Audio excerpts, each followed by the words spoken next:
On attendait une réaction du Real Madrid, elle n'a pas eu lieu. Petite revue de presse ce matin après la nouvelle défaite du Real Madrid face à l'AC Milan. Et oui, ça gronde dans la presse madrilène.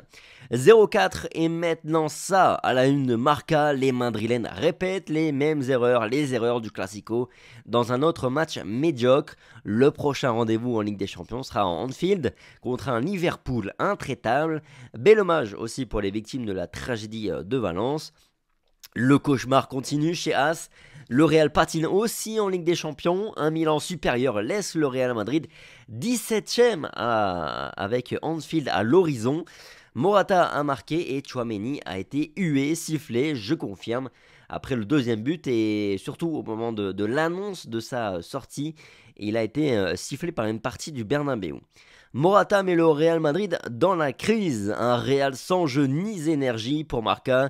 Lunin évite une défaite plus large encore. As écrit lui que l'incendie blanc est arrivé jusqu'en Europe. Un autre soirée cauchemardesque pour le Real Madrid après la défaite contre Milan. Et oui, le Real Madrid est 17ème au moment où l'on se parle, en sachant que d'autres matchs vont se jouer ce soir. Donc on va reculer sans doute un peu plus encore dans le classement au terme de cette 4e journée. Et le prochain match sera en Anfield contre la meilleure équipe en Europe, je pense, sur ce début de saison, avec le Barça bien sûr. Il nous restera ensuite deux autres déplacements piégeux, l'Atalanta qui tourne bien, et puis Brest, le petit poussé qui fait une belle campagne de Ligue des Champions. Ils sont devant au classement du Real Madrid, et ils jouent ce soir notamment. Euh, Incroyable. Salzbourg aussi, il nous restera. Bref, tout ça pour dire que je ne sais pas ce que vous en pensez, mais ça commence à sentir le barrage pour les Madrilènes dans ce nouveau format de Ligue des Champions. Ça veut dire deux matchs supplémentaires, super. On avait besoin de ça. Les adversaires nous punissent, ça ne peut pas se reproduire. Et oui, il y a de quoi être inquiet. Voilà, des mots de Carlo Ancelotti touchés après la rencontre. Le Real Madrid vient de perdre deux matchs consécutifs au Bernabéu en prenant 7 buts. Le Real Madrid a déjà subi plus de défaites, c'est-à-dire 3 cette saison, que sur toute la saison passée, c'est-à-dire 2 défaites. Ça c'est fou aussi et inquiétant. José Félix Diaz fait un focus aussi sur Tchouaméni ce matin, évidemment. Un Français dépeint, représenté sur les 2 premiers buts du Milan, écrit-il. Beaucoup de matchs, beaucoup de patience et très peu ou rien en retour. Mais ce qui s'est passé hier ne peut être permis dans une équipe comme le Real Madrid, écrit-il. Le Français s'est limité à regarder sur le premier but et il a fait pareil sur le second. Ce n'est pas le seul, mais oui, le plus pointé du doigt, il ne trouve pas le rythme de jeu et donne la sensation qu'il est dépassé par tout ce qui l'entoure, écrit-il. Le français n'est vraiment pas au niveau, c'est clair, il doit se réveiller. Mais moi j'accuse aussi Carlo Ancelotti quand même parce que comment peut-il préférer Aurélien Tchouaméni à Eduardo Camavinga actuellement compte tenu de la forme des deux joueurs. Enfin ça c'est une folie aussi, bref. Par ailleurs, grosse bronca, oui, contre l'UEFA au Bernabéu. Perso, j'avais jamais vu l'hymne de la Ligue des Champions siffler ainsi au Bernabéu. Et puis on a le jeune Foltea qui a donné un récital, un but et une passe décisive en Youth League. Je suis pas un spécialiste du Casilla, je suis honnête, je suis très très peu les jeunes au Real Madrid. Mais à un moment donné, bah oui, va falloir tenter quelque chose, va falloir lancer des jeunes.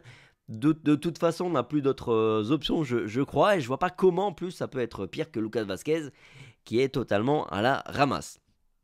Voyons un petit peu les notes du jour. 2 étoiles pour Lunin dans Marca, le seul à sauver, c'est clair. Il en prend 3, mais il fait quand même 3-4 grosses interventions malgré tout dans cette partie. Ensuite, c'est une étoile pour Rudiger, Fran Garcia, Valverde, Brahim Diaz, Camavinga, Modric, Ceballos et Rodrigo. La bulle pour Mbappé, Vinicius et Bellingham. Le quotidien As sauve plutôt Fran Garcia, Brahim, Vinicius, Mbappé, Modric, Rudiger et Lunin. Un pic pour tous. Franchement, c'est dur quand même de mettre Lunin au même niveau que Mbappé et Vinicius dans ce match. Mais bon, peu importe. En conclusion, je sais même pas quoi vous dire. Voilà, j'attendais une réaction, comme tout le monde, du Real Madrid. Elle n'a pas eu lieu, ou elle est peut-être 10 minutes, parce que oui, on a plutôt bien commencé le match, il y avait des bonnes intentions et tout, mais bref, on a vite été rattrapé par le néant de ce Real Madrid, par l'absence totale de cohérence tactique, l'absence totale de jeu tout simplement, l'absence aussi même des individualités performantes, parce que presque toujours ce qui a sauvé Carlo Ancelotti au Real Madrid, en plus d'une bonne solidité défensive, mais même là, il n'y a pas le côté droit défensif du Real Madrid. Vasquez, Militao, c'est une calamité sans nom. Tchouaméni, on l'a dit, il n'est pas au niveau. Modric ne répond pas à l'intensité. Bellingham fait n'importe quoi sur le terrain. Il est inefficace totalement dans la dernière passe ou dans le dernier geste, dans le tir. Enfin, je sais pas combien de son ratio tir cadré, mais je pense que c'est très très mauvais. Voilà, bon, il court beaucoup, ok, il fait les efforts, mais presque inutilement, j'ai envie de dire. Bref, il y a rien qui fonctionne dans ce Real Madrid. Alors, on connaît le Real, on sait que c'est la deuxième partie de saison qui compte, on sait que cette équipe peut se transformer à tout moment, mais euh, là, je pense que ça fait longtemps que j'ai pas été aussi inquiet pour le Real Madrid, véritablement au mois de novembre, parce qu'il y a tellement de failles dans ce Real Madrid, en attaque, défensivement, même au milieu, c'est pas cohérent. Enfin, c'est vraiment inquiétant. Et le pire du pire, je pense, c'est que on s'ennuie à mourir à regarder ce Real Madrid.